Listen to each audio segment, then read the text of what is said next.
Hello students, welcome back to my channel Vinay classes. तो आज हम प्रश्नावली 11.1 करेंगे और इससे पहले के जितने भी वीडियोस है वो सारे मैंने प्लेलिस्ट में डाल दिए हैं। तो आप प्लेलिस्ट में जाओ और सारे वीडियो जो है आराम से देखो। तो यहाँ देखो, इस प्रश्नावली को शुरू करने से पहले मैं कुछ आपको छोटी छोटी चीज़ें समझाऊंगा जो बहुत ज़रूरी है और समझनी भी पड़ेगी, तभी आपको ये पूरी प्रश्नावली समझ आएगी। देखो, हम गणित में राशियां पढ़ते हैं, जो भी आप संख्या कुछ भी ले लो, जो भी चीज़ें पढ़ते हो गणित के अंदर उन्हें हम राशियां कहते हैं।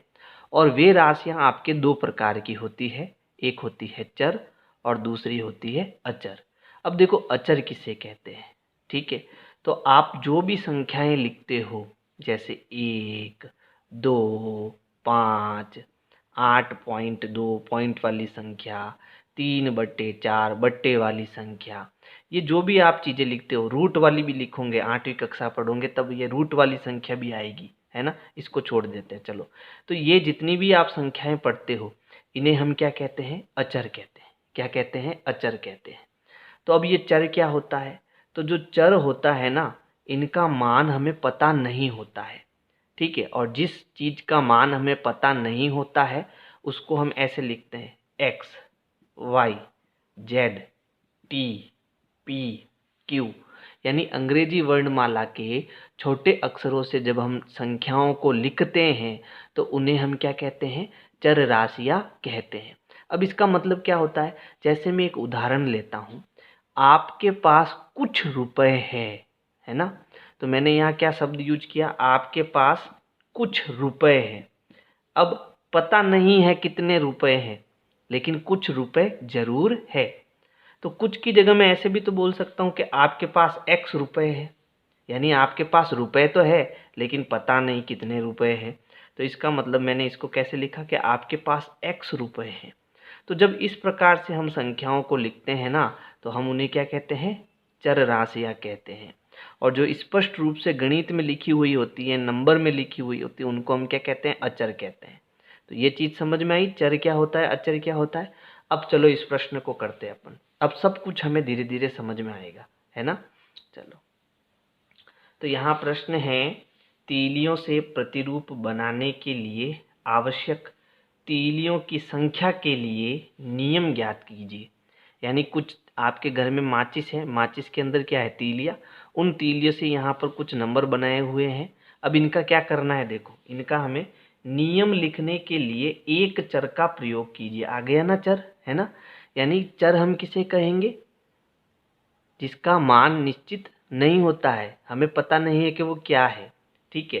तो एक चर का हमें प्रयोग करना है। तो इस सभी प्रश्नों को हम हल करेंगे तो इसमें मैं एक n चर का प्रयोग करूंगा। ये n मेरा क्या होगा, चर होगा, जिससे हमें क्या बनाना पड़ेगा, नियम बनाना पड़ेगा, ठीक है। तो यहाँ ए देखो, अक्सर टी के रूप में तीलियों से प्रतिरूप। तो अब मुझे इसका नियम बनाना है। देखो, टी कैसे बनता है, एक तो सीधी तीली लगा दो आप, है ना, और इसके बीचों बीच एक तीली और लगा दो।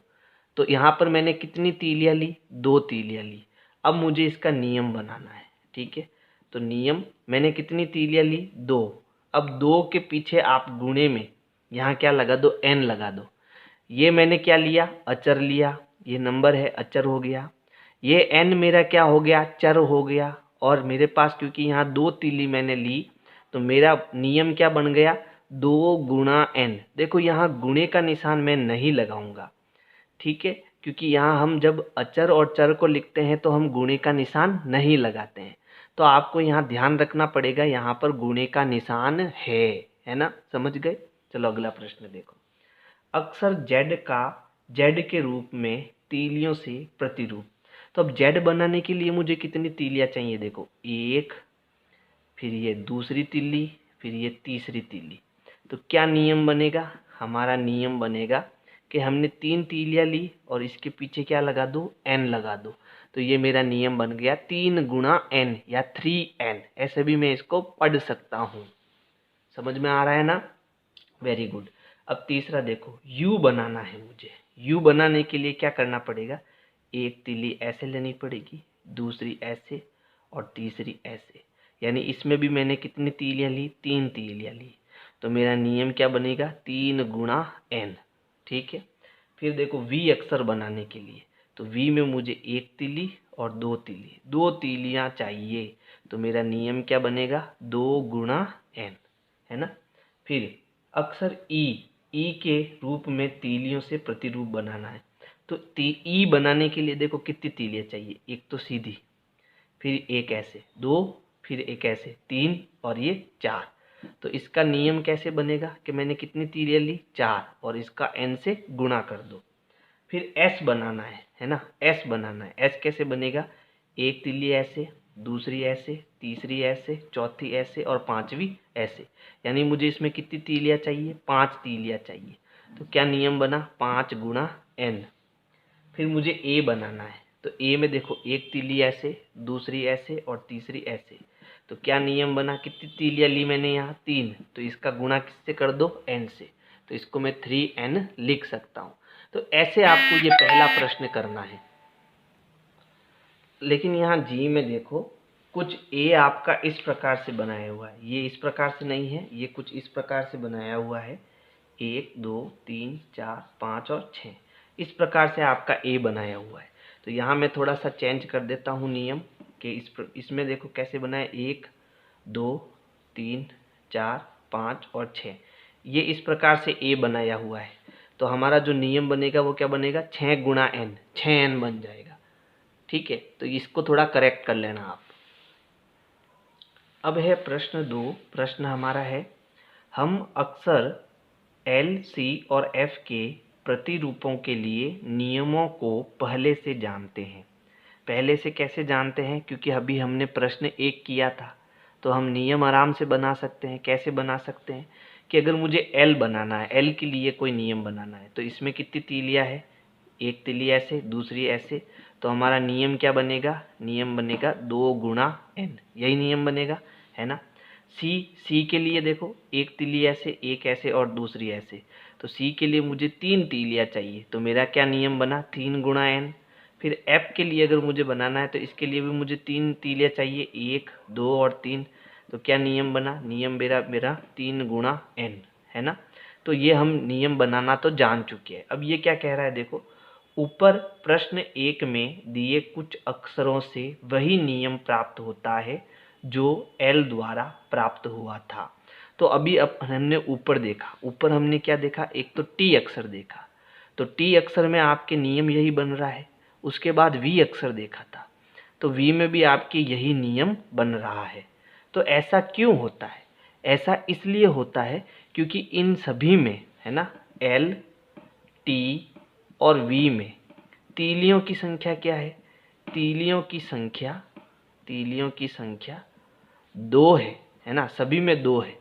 अतः इनके नियम समान है, इनके नियम क्या है, समान है। समझ गए, तो ये आपके प्रश्न संख्या 2 का उत्तर हो जाएगा। अब हमारा प्रश्न 3 है, देखो ध्यान से समझना इसको भी।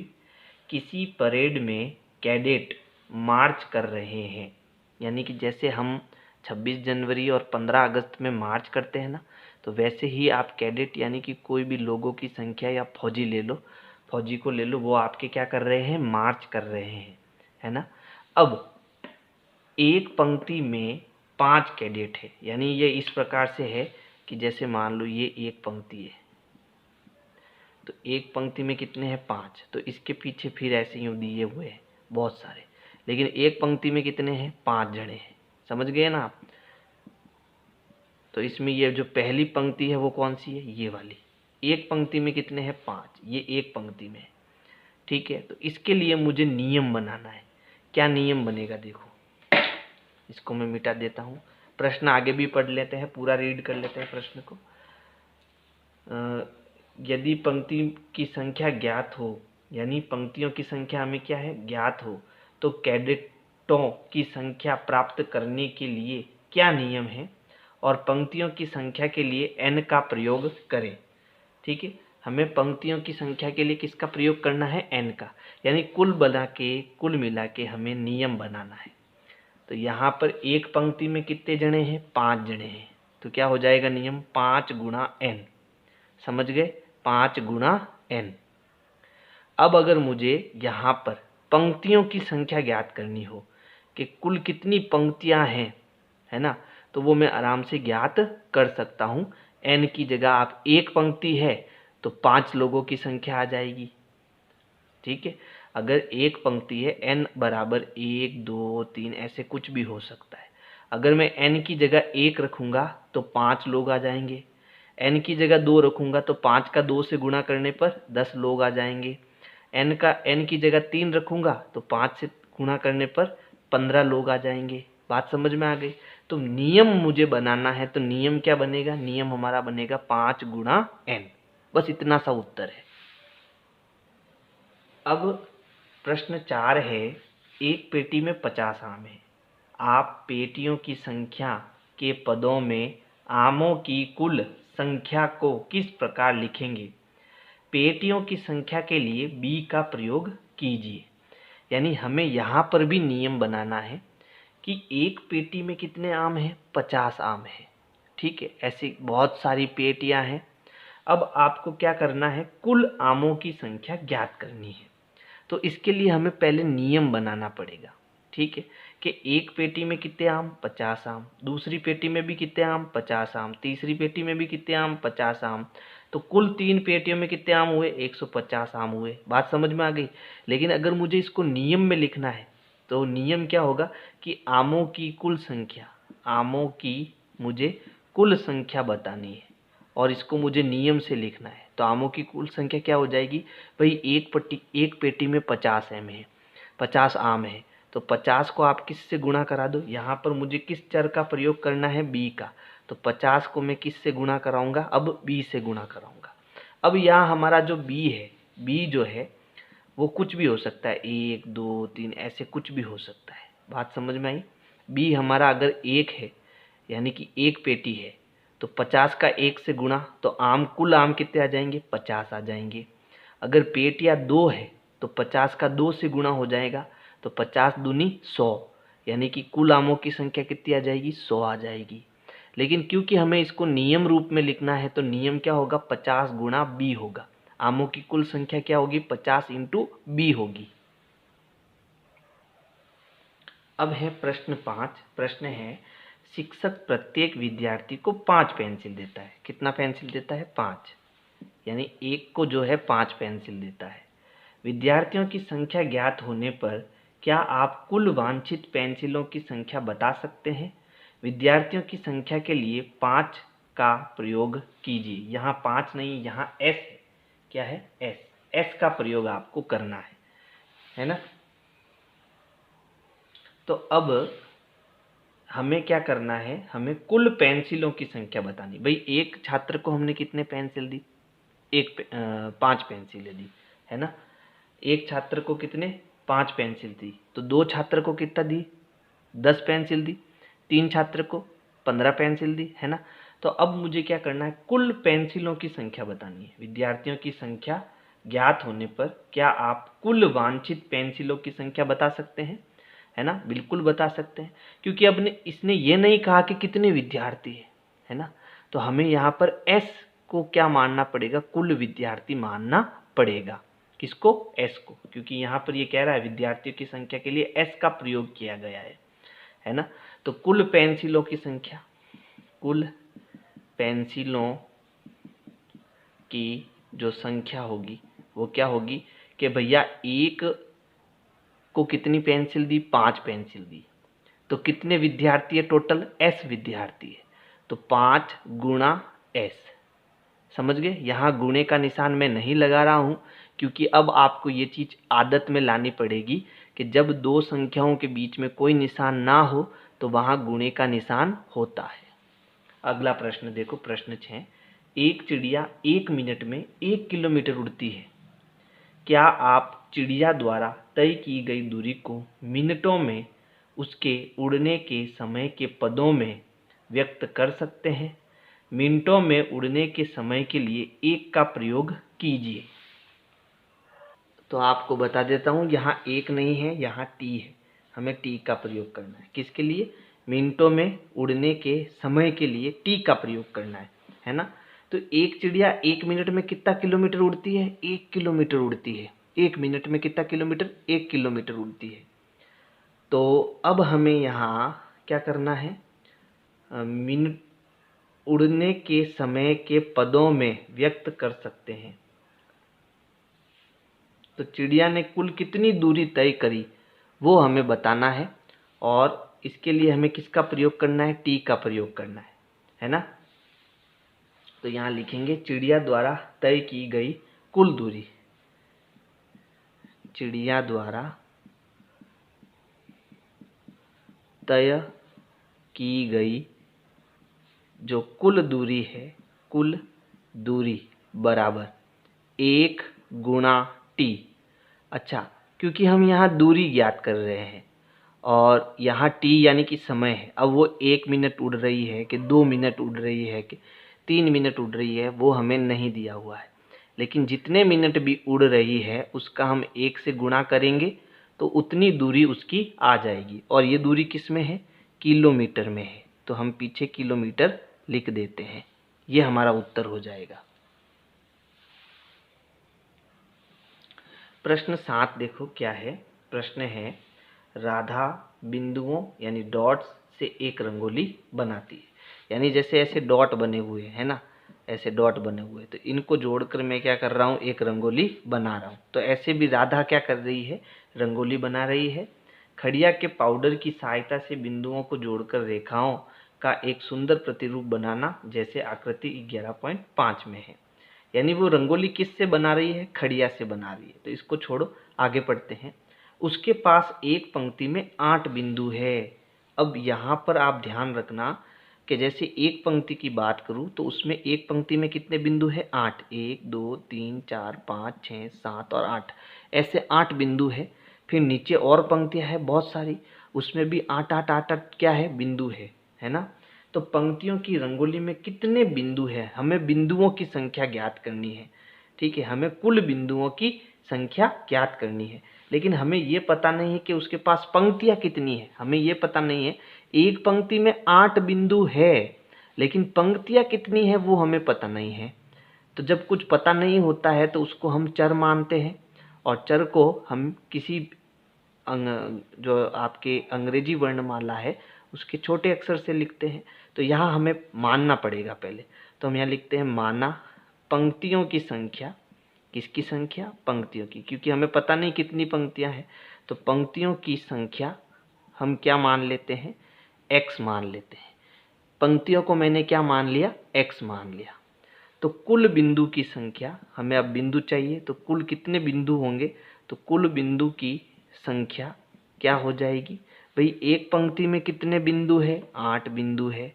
तो 8 का हम किससे गुणा करेंगे? x से। तो हमारे पास कुल बिंदु आ जाएंगे ना। अब आगे प्रश्न पढ़ते हैं। इसमें हमें 2 उत्तर और देने, इसको मिटा देता हूं मैं। इसमें एक प्रश्न ये पूछा, पंक्तियों की रंगोली में कितने बिंदु होंगे यदि 8 पंक्तियां हो। ठीक है, तो यदि पंक्तियां कितनी हो? यदि 8 पंक्तियां हो, पंक्तियां है, तब कुल बिंदु क्या आएंगे? देखो, कुल बिंदुओं की संख्या, कुल बिंदुओं की संख्या हमने क्या नियम बनाया? 8 गुणा x, 8 गुणा x। ठीक, अब 8, क्योंकि मैं अब x की जगह पर कितनी पंक्तियां डाल रहा हूं? 8 पंक्तियां डाल रहा हूं। तो यहाँ पर गुणे का निशान आएगा अब, और x की जगह में कितना लिखूंगा? 8, क्योंकि अब मुझे पता चल गया मुझे पंक्तियां कितनी लेनी है? 8 लेनी है। तो 8 का 8 से गुणा कितना हो जाएगा? 64।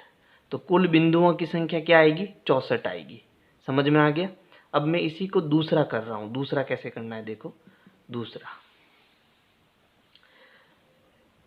यदि 10 पंक्तियां हो तो कितने बिंदु होंगे? तो अब मुझे यहाँ पर कितनी पंक्तियां दे दी? 10 पंक्तियां। यदि 10 पंक्तियां हैं, 10 पंक्तियां है, तो इसको मैं यहाँ मिटा देता हूँ, जगह नहीं है मेरे पास। इसको कहीं और करते हैं हम। तो देखो, दूसरा मैं यहाँ ऊपर कर देता हूँ, इसको मिटा देता हूँ। आप नोट कर लेना सेकेंड। यदि 10 पंक्तियां हैं, कितनी पंक्तियां हैं? 10 पंक्तियां हैं, तो कुल बिंदुओं की संख्या, कुल बिंदुओं की संख्या, बिंदुओं की संख्या, हमारा नियम क्या था? 8x, 8x, यानी 8 यहाँ पर क्या आएगा? गुणा x कितना है? हमें पंक्तियाँ कितनी लेनी है? 10 लेनी है, तो 8 गुणा 10। अब गुणा करेंगे तो कितना आ जाएंगे टोटल बिंदु? 80, है ना, 8 दाएँ 80 होता है, टोटल 80 बिंदु आ जाएंगे। तो जो हम नियम बनाते हैं, ठीक है, इस नियम में ये x क्या है? अगर 1 है तो बिंदु 8 आएंगे, 2 है, x की जगह 2 है तो 8 का गुणा 2 से होकर 8 दूनी 16 हो जाएगा, तब बिंदु हमें 16 मिल जाएंगे। अब यहाँ 8 गुणा 8 किया तो 64 बिंदु आए, 8 गुणा 10 किया तो 80 बिंदु आए। बात समझ में आ गई? तो ये जो नियम हम बनाते हैं ना, वो बहुत इम्पोर्टेंट होता है, उससे हम कोई भी नंबर जो है निकाल सकते हैं। प्रश्न 8 है, लीला राधा की छोटी बहन है, यानी लीला जो है वो राधा की कैसी बहन है? छोटी बहन है। लीला राधा से 4 वर्ष छोटी है। कितने वर्ष छोटी है? 4 वर्ष छोटी है। क्या आप लीला की आयु राधा की आयु के पदों में लिख सकते हैं? राधा की आयु x वर्ष है, यानी हमें जो राधा की आयु है ना, वो कितनी दी? राधा की आयु कितने वर्ष दी? x वर्ष दी, x वर्ष, ठीक है। और हमें किसकी आयु बतानी है? हमें लीला की आयु बतानी है। तो लीला की जो आयु है वो कितनी हो जाएगी? x माइनस 4 वर्ष हो जाएगी। कैसे किया मैंने कि जो ये राधा की आयु कितनी है? x, और लीला इससे कितनी छोटी है? 4 वर्ष छोटी है। यानी कि अगर मान लो राधा की आयु 30 वर्ष होती तो लीला इससे कितनी छोटी है? 4 वर्ष छोटी है, तो हम 4 घटा देंगे, इसका मतलब लीला की आयु कितनी आ जाएगी? 26 वर्ष आ जाएगी। बात समझ में आई? लेकिन क्योंकि हमें राधा की आयु यहाँ दी ही नहीं, यहाँ पर क्या मानी हमने? x मानी है, तो x में से हम जब 4 घटाएंगे तो किसकी आयु आ जाएगी? लीला की आयु आ जाएगी, है ना। बहुत सरल प्रश्न। चलो अब अगला प्रश्न देखते हैं। अगला प्रश्न क्या है? प्रश्न है, माँ ने लड्डू बनाए, उन्होंने कुछ लड्डू मेहमानों और परिवारों के सदस्यों को दिए। तो माँ ने जो लड्डू बनाए उसमें से कुछ लड्डू किसको दिए? मेहमानों को, और कुछ लड्डू परिवार के सदस्य को दिए। फिर भी 5 लड्डू शेष रह गए, यानी जितने सारे लड्डू बनाए थे वो बांटने के बाद भी कितने लड्डू बच गए? 5 लड्डू बच गए। यदि माँ ने L लड्डू दे दिए हो तो उसने कुल कितने लड्डू बनाए? ठीक है, यानी कि जो मेहमानों और परिवारों के सदस्य को लड्डू दिए वो कितने दिए? L लड्डू दिए। उसके बाद भी कितने लड्डू बच गए? 5 लड्डू बच गए, है ना। तो अब हमें कुल लड्डुओं की संख्या बतानी है। तो यहाँ हम लिखेंगे माँ द्वारा बांटे गए लड्डू, कितने बांटे लड्डू? L, है ना। L लड्डू क्या करे? माँ ने बांटे। किस किस को बांटे? मेहमानों को और परिवार के सदस्यों को लड्डू बांटे। फिर भी कितने लड्डू बच गए? 5 लड्डू बच गए। तो अब यहाँ पर कुल लड्डू की संख्या हमें पूछी है, वो कितनी होगी? तो कुल लड्डू कितने हो जाएंगे कि L लड्डू तो माँ ने बांट दिए, उसके बाद भी 5 लड्डू बच गए, है ना। तो ये कुल लड्डुओं की संख्या हो जाएगी L प्लस 5, है ना। जैसे मान लो 20 लड्डू जो है माँ ने बांट लिए परिवार और मेहमानों को, उसके बाद भी 5 लड्डू बचे हुए हैं, तो माँ ने कुल कितने लड्डू बनाए थे? 25 लड्डू बनाए थे। बात समझ में आई? तो हमारा जो उत्तर है ना, हमें पता नहीं है कि अब भाई कितने बांटे, तो हमने L मान लिया इसको, तो L प्लस 5 जो है वो कुल लड्डुओं की संख्या हो जाएगी। तो ये प्रश्न आपको समझ में आया? Very good. तो अब देखो प्रश्न 10 क्या है? संतरों को बड़ी पेटियों में से छोटी पेटियों में रखा जाना है। तो संतरे हैं वो बड़ी पेटियों में है और उनको किस में रखना है? हमको छोटी पेटियों में रखना है। जब एक बड़ी पेटी को खाली किया जाता है तो उसके संतरों से 2 छोटी पेटियां भर जाती है। यानी मान लो ये बड़ी पेटी है संतरों की, इसमें क्या है? संतरे बहुत सारे, ठीक है, और जब इसको मैं खाली करूँगा तो खाली करने के बाद में छोटी छोटी 2 पेटियाँ जो है वो भर जाती है। बात समझ में आई? यानी एक पेटी को खाली करने पर 2 पेटियाँ जो है संतरों से भरती है। और फिर भी 10 संतरे शेष रह जाते हैं। यानी जो संतरे मैंने इसमें और इसमें डाले, ठीक है, उसके बाद भी शेष कितने रह गए? 10 जो संतरे हैं वो बच जाते हैं। यदि एक छोटी पेटी में संतरों की संख्या को x लिया जाए, यानी जो ये छोटी पेटी है ना, इसमें कुल कितने संतरे आएंगे? x संतरे आएंगे मान लो, है ना। तो बड़ी पेटी में संतरों की संख्या क्या होगी? तो देखो, अगर मैं इसमें से कुछ संतरे इसमें डालता हूँ तो उसकी संख्या क्या है? x। और यही साइज इस पेटी की है, तो इसमें से इसमें जब संतरे डालूंगा तो भी इसमें कितने संतरे आ जाएंगे? x संतरे आ जाएंगे। बात समझ में आई? उसके बाद भी इस पेटी में कितने संतरे और बच गए? 10 संतरे और बच गए। तो इसको जो है हमें इस बड़ी पेटी में कुल कितने संतरे हैं वो हमें बताना है। तो देखो इसको कैसे करना है समझना, पूरा बढ़िया प्रश्न है ये। तो यहाँ लिखेंगे हम छोटी पेटी में संतरे बराबर x। संतरे कितने हैं? x। और ऐसी ऐसी कितनी पेटियां हैं? 2 पेटियां है ना। अब हमें बड़ी पेटी में कुल संतरे ये बताने हैं, कुल संतरे कितने होंगे? कुल संतरे तो हम क्या करेंगे? सभी को जोड़ देंगे। अच्छा, छोटी पेटियां कितनी है? 2। तो एक पेटी में x संतरे, दूसरी पेटी में भी x संतरे। उसके बाद भी कितने संतरे बच जाते हैं? 10 संतरे बच जाते हैं। तो जब इनको हम जोड़ेंगे, 1x और 1x कितना हो जाएगा? 2x हो जाएगा। तो 2x प्लस 10। तो जो बड़ी पेटी में कुल संतरे होंगे वो कितने होंगे? 2x प्लस 10 संतरे होंगे। यही हमारा क्या होगा? उत्तर होगा। प्रश्न 11 है, तीलियों से बने हुए वर्गों के नीचे दिए प्रतिरूपों को देखिए। तो यहाँ पर जो है हमें तीलियों से वर्ग के प्रतिरूप दिए हुए हैं, यानी तीलियों से हम वर्ग बना रहे हैं। वर्ग कब बनेगा? जब मैं, जैसे मुझे 4 तीली मिलती है, तो ये मान लो ये एक तीली, फिर इसके नीचे मैंने दूसरी तीली लगाई, फिर ये तीसरी और ये चौथी तीली लगाई, तो ये मेरे पास एक वर्ग बना। कितना वर्ग बना? एक वर्ग बना। ठीक है, तो इस प्रकार से ये बहुत सारे वर्ग बनाए हुए हैं। फिर देखो आगे प्रश्न क्या कहता है, ये वर्ग अलग अलग नहीं है, यानी ये सारे एक ही वर्ग है, एक ही आकृति के हैं। 2 संलग्न वर्गों में एक तीली उभयनिष्ठ है। और जब मैं 2 वर्ग बनाऊंगा ना, जैसे मुझे यहाँ एक वर्ग और बनाना है, तो देखो ये एक तीली तो यहाँ पर एक काम आ जाएगी। अब मुझे 3 तीलियाँ और चाहिए, 1 2 और 3। ठीक है, तो मेरे पास अब कितने वर्ग बन गए? 1 और 2, 2 वर्ग बन गए मेरे पास। तो इस प्रकार से जब 2 वर्ग होंगे तो एक तीली उसके बीच क्या होगी? उभयनिष्ठ होगी, कॉमन होगी, दोनों के लिए एक ही होगी। इस प्रतिरूप को देखिए और वह नियम ज्ञात कीजिए जो वर्गों की संख्या के पदों में आवश्यक तीलियों की संख्या देता है। यहाँ संकेत है, यानी हमें यहाँ से एक नियम बनाना है। बहुत सारे वर्ग अगर बनाने हो, यहाँ वर्गों की संख्या हमें नहीं दी है, बहुत सारे वर्ग बनाने हैं, तो उसके लिए क्या नियम होगा? यहाँ संकेत है, यदि आप अंतिम ऊर्ध्वाधर तीली को हटा दें तो आपको C का प्रतिरूप मिलता है।